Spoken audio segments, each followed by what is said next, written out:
Imagine you're an executive for a company in New York with an important client meeting in London coming that you need to get to. With current passenger airline technology, you might wake up early for a flight at around 4 a.m. You spend 7 hours in the air and get to London just before dark.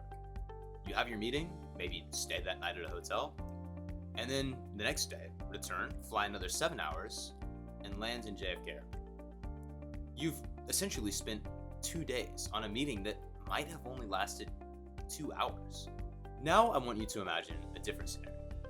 You wake up for a leisurely 10 a.m. flight on a hypersonic passenger jet flying from New York to London. You spend just 90 minutes in the air, cruising at over 4,000 miles an hour.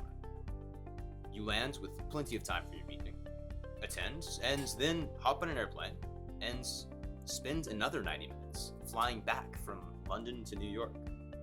You land at JFK Airport and have plenty of time to get home before 5 and eat dinner with your family. The implications that this technology has for business, diplomacy, and even tourism are staggering. It has the potential to connect the world in a way that we've never seen before. But maybe I'm getting ahead of myself here. What actually is hypersonic travel? What's generally agreed upon is that you start entering the hypersonic flow regime when the physics of how the air, the atmosphere, interacts with your vehicle, its body, its wings, its control surfaces, starts to get really weird.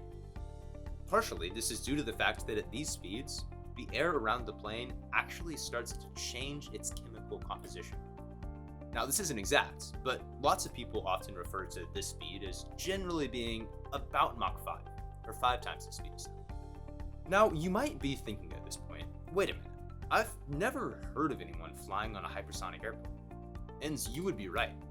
There have only ever been a few times when people have gotten airplanes to reach hypersonic speeds, and even fewer of these have been manned. Why is this? Well, it turns out hypersonic flight has a few issues that we'll need to overcome before being able to build a commercial hypersonic aircraft. The first of which is its engine.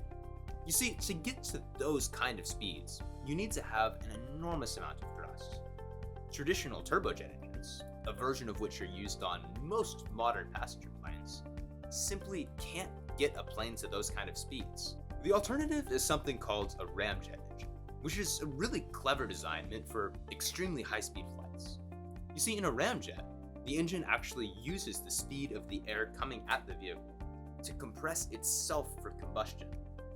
The thing is, these engines only work when you're already moving at blistering speeds, so you can't get started with them. This problem is one that multiple companies are currently trying to solve.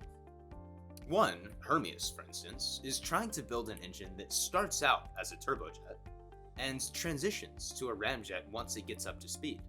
One of the most difficult things about developing a hypersonic aircraft is that we really just don't have that much data on aerodynamics and heating and shockwaves and how those work at these kind of speeds.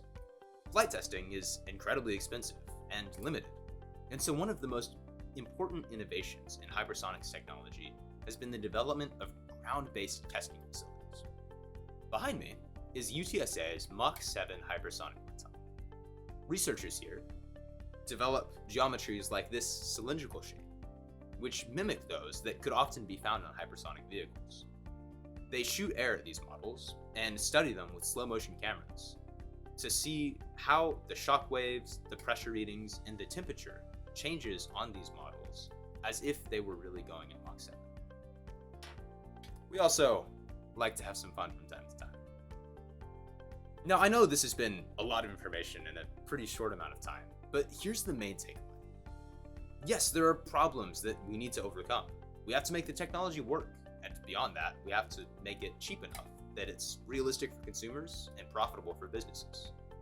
That being said, there are some of the most talented and dedicated people in the world working to solve these problems right now. No one can really say how long it's going to take for that London to New York flight in 90 minutes to be a reality. But one thing you can be sure of is that someday, in the not too distant future, hypersonic flight will be connecting our worlds like never before.